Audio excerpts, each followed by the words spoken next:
오늘 우리에게 주신 하나님의 말씀은 요한복음 9장 35절로 41절 말씀입니다.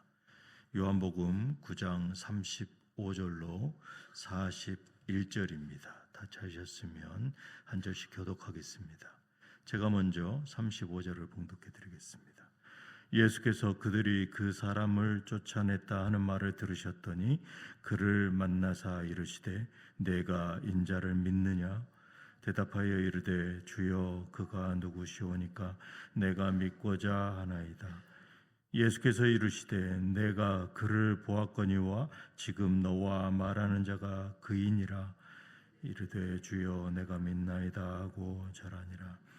예수께서 이르시되 내가 심판하러 이 세상에 왔으니 보지 못하는 자들은 보게 하고 보는 자들은 맹인이 되게 하려 함이라 하시니 바리새인 중에 예수와 함께 있던 자들이 이 말씀을 듣고 이르되 우리도 맹인인가? 예수께서 이르시되 너희가 맹인이 되었더라면 죄가 없으려니와 본다고 하니 너희 죄가 그대로 있느니라. 아멘. 저는 오늘 믿음의 눈을 열라라는 제목으로 은혜를 나누기를 원합니다. 저는 청년의 때에 지리산을 종주했던 적이 있습니다. 보통은 2박 3일 코스가 일반적입니다. 그런데 저는 호기 좋게 선배와 1박 2일 코스를 잡고 강행하게 됐습니다. 힘겨운 이 산행을 하다 보면 숨이 차올라서 자꾸 얼마나 가면 되는지, 얼마나 남았는지 고개를 자꾸 들어서 주변을 살피게 됩니다. 이 숲이 우거져서 빛이 하나도 들어오지 않는 정글 같은 그러한 산행 중턱에 오르다 보면 막막할 때가 있습니다. 이때 옆에 지나가던 베테랑으로 보이는 아저씨에게 어떻게 가면 되냐, 그리고 얼마나 가면 산 정상에 도달할 수 있느냐라고 물어보게 됩니다. 이 아저씨가 하시는 말씀이 멀리 보지 말고 바로 앞만 보고 가라라고 말씀하십니다. 이 말 그대로 이 베테랑의 조언인 것이죠. 등산은 마치 이 인생의 여정과 같고 신앙생활과 너무나 닮았음을 알 수 있습니다. 아주 멀리 높은 정상을 보고 가다 보면 어느샌가 쓰러지게 됩니다. 하지만 묵묵히 나의 시선을 한 스텝 한 스텝 그 시선에 고정하고 걷다 보면 어느샌가 우리는 정상을 맛보게 되는 것이죠. 우리의 눈은 인생의 어느 부분을 바라보고 있습니까? 나의 눈은 교회의 어느 부분에 붙들려 있습니까? 우리는 육신의 눈으로 아름다운 것, 그리고 즐거운 것, 평안함을 주는 그러한 대상을 일부러 찾아보려고 합니다. 요즘 말로 안구정화란 말이 있습니다. 이 눈을 깨끗하게 정화시킨다라는 현대 젊은이들의 이 언어입니다. 이 말엔 여러 의미를 담고 있는 것이죠. 얼마나 눈이 더러우면 눈을 정화했느냐, 이렇게 심각한 이야기가 아니라 이 아름다운 것을 보고 즐거운 것을 보고 평안한 것을 보고 하면 눈이 맑아지고 이 마음도 맑아진다 하는 그러한 이야기입니다. 하지만 오늘 성경은 우리가 단순히 육신의 눈으로 볼 수 없는 오직 믿음의 눈으로만 볼 수 있는 분이 계심을 가르쳐 줍니다. 오늘 본문은 예수님께서 날 때부터 맹인이었던 사람을 고치신 후에 그 사람과 바리새인들 간의 대화에서 비롯된 그 예수님과 맹인의 영적인 시각에 대해 가르침을 담고 있습니다. 초대교회 당시에 유대 사회에서는 장애를 죄의 결과로 여기는 경향이 있었습니다. 특히 날 때부터 맹인인 것은 그 맹인으로 태어난 그자뿐만 아니라 이 부모의 죄까지도 물었던 것이죠. 제자들도 예수님께 누구의 죄로 인해 맹인으로 태어났는지 질문합니다. 예수님은 그 질문에 이렇게 대답합니다. 이 사람이나 그 부모의 죄로 인한 것이 아니라 그에게서 하나님의 하시는 일을 나타내고자 하심이라라고 대답하십니다. 이 그들의 죄가 아니고 바로 하나님의 뜻이 있다라는 것이죠. 그 맹인의 눈을 치유해 주십니다. 그러나 바리새인들은 안식일에 행해진 이 치유라는 그 이유로, 안식일을 범했다라는 그 이유로 예수님을 비난하기 시작합니다. 16절에 바리새인 중에 어떤 사람은 말하되 이 사람이 안식일을 지키지 아니하니 예수님께로부터 온 자가 아니라 하며 하나님께로 온 자가 아니라 하며, 어떤 사람은 말하되 죄인으로서 어떻게 이러한 표적을 행하겠느냐 하여 그들 중에 분쟁이 있었더니. 교회에서도 이런 일들이 많이 있죠. 주일날 무엇을 해도 되느냐, 안 해도 되느냐, 그게 성경에 있는 내용이냐, 현대에 그걸 지켜야 되느냐, 그리고 또 어떤 일을 했을 때 이게 우리 교파에 맞는 일이냐, 뭐 예전에는 이렇게 했는데 지금 사람들은 신앙이 있느냐 없느냐, 많은 그런 이 논쟁들이 있을 때가 있습니다. 이들의 말에는 안식일을 범한 사람이 이 하나님께로부터 온 자일 리가 없다라는 것이죠. 바리새인들은 눈을 뜬 사람을 불러서 신문합니다. 이들은 짚고 가야 되는 것이죠. 신문과 논쟁 가운데 예수님을 선지자다라고 하였지만 이 바리새인들은 눈뜬 자와 그 부모를 위협하게 됩니다. 그래서 이 예수를 그리스도라고 인정하는 이 사람들을 사회에서 매장시켜 버리겠다라고 위협하고 있는 것이죠. 그들의 무리 안에 들어오라라는 것입니다. 바리새인들은 율법을 범했다는 것을 용납할 수 없었습니다. 안식일에 맹인을 치유한 자가 누구냐고 물었을 때 17절에는 예수님을 선지자라고 적극적으로 대답했습니다. 하지만 부모에게까지 위협하자 그들의 목소리는 위축되게 됩니다. 우리는 여기에서 교회의 사역을 돌아보게 됩니다. 교회의 사역은 여러 모양의 은혜가 사역으로 표현되게 됩니다. 어떤 성도는 뜨겁게 은혜를 입어서 뜨겁게 사역하기도 합니다. 하지만 이렇게 뜨겁게 사역하다 보면 절제하지 못하고 다른 사역 부서와 아니면 다른 사람들과 어려움을 당하게 되는 경우가 곧 있습니다. 잘잘못을 따지고 옳고 그름을 따져 묻다 보면 누군가의 잘못을 분명히 들춰내게 됩니다. 하지만 어느새 그들 안에 은혜는 식어버립니다. 그리고 스스로 사역을 위축시킬 때가 많이 있습니다. 오늘 맹인이었던 자의 치유는 단순히 맹인이었던 자신만의 기쁨과 은혜에 그치지 않고 부모와 가족 모두의 기쁨이요 은혜였던 것입니다. 그러나 바리새파 사람들은 자신들의 신념과 반대되는 그 증언을 막기 위해서 맹인이었던 자뿐만 아니라 부모에게까지도 위해를 가하는, 말 그대로 폭력을 가하는, 우리는 그러한 모습을 성경을 통해서 볼 수 있는 것이죠. 2000년 전이나 지금이나 하나도 변화되는 게 없다라는 것입니다.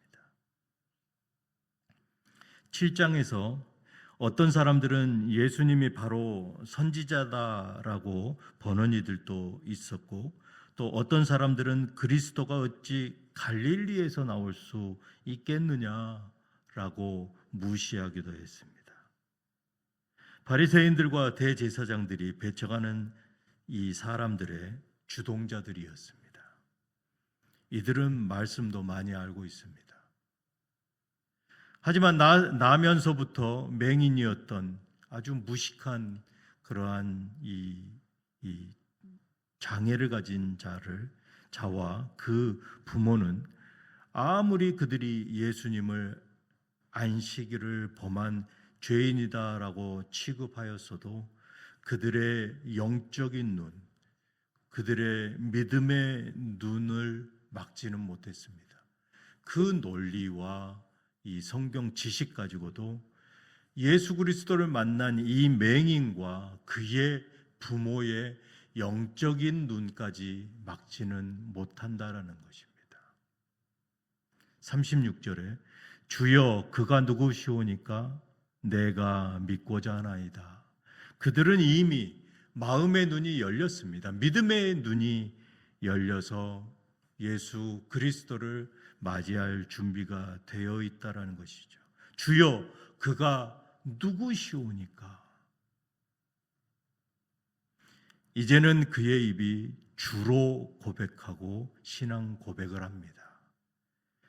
그는 예수님을 통해 육신의 눈을 뜨게 되었지만 더 놀라운 것은 그의 영적인 눈이 열렸다라는 것입니다. 오늘 이 말씀을 통해서 예수 그리스도를 만나고 영적인 눈이 열려서 믿음의 눈으로 예수님을 보는 그 은혜를 경험하는 귀한 시간이 되시기를 주님의 이름으로 축복합니다. 예수님의 말씀을 깨달은 그 맹인은 즉시 주여 내가 믿나이다라고 고백합니다. 그리고서 예수님께 경배합니다. 성경에 그가 입술로 고백한 것에서 그치지 않았다라는 것입니다. 많은 사람들이 예수님의 기적을 직접 보았지만 모두가 예수님을 믿는 것은 아니었습니다. 왜일까요? 예수님은 구세주이시기 때문입니다. 믿음의 눈, 그 영적인 눈이 열리지 않고는 그 구세주를 알아볼 수 없다라는 것입니다. 우리의 경험, 우리의 지식, 우리의 이성만으로 이해할 수 없습니다. 예수님의 본질을 깨달을 수 없다라는 것이죠. 우리가 단순히 성경을 많이 읽고 지식을 가지고 또 교회에 오래 다녀서 많은 경험이 있어도 이 영적인 눈이 저절로 열리는 것이 아니다라는 것이죠. 오직 겸손한 마음으로 예수님에게 신앙 고백을 할 때 그들의 영적인 눈은 열립니다. 그리고 그들의 믿음의 눈이 열리는 것입니다. 그렇다면 영적인 눈을 감게 만드는 장애물들이 어떤 것들이 있습니까? 예수님은 이렇게 말씀하십니다. 내가 심판하러 이 세상에 왔으니 보지 못하는 자들은 보게 하고 보는 자들은 맹인이 되게 하려 함이라. 이 말씀은 바리새인들의 영적인 상태를 보여주고 있습니다. 그런데 그들은 스스로 진리를 안다라고 말합니다. 하지만 정작 그 진리의 왕이신 예수님을 영접하지 않았습니다. 오늘날 우리도 신앙생활을 하면서 영적인 눈이 가려질 때가 있습니다. 이 하나하나 따져 묻고 누구의 잘잘못을 가리려 들고 누군가의 지시를 자기의 생각에서 맞지 않는 그 틀에 맞지 않으면 못 견디는 것이죠. 그의 이 안에 태생적으로 그런 분들도 계시고 훈련되어진 분들도 계십니다. 성경 지식이 많아도 믿음 없이는 교만해질 수밖에 없습니다. 중요한 것은 머리로 아는 것이 아니라 믿음의 눈으로 예수님을 바라보아야 한다라는 것입니다. 자기만의 기준과 자기만의 틀도 우리의 영적인 눈을 흐릴 때가 많습니다. 특히 바둑을 잘 두시는 분들은 경험할 것입니다. 자기가 집중하고 있는 것을 너무나 깊이 빠져들다 보면 상대편의 대마가 보이지 않는 것이죠. 상대편의 의도가 보이지 않고 종국엔 상대편의 대마에 잡혀 죽고 맙니다.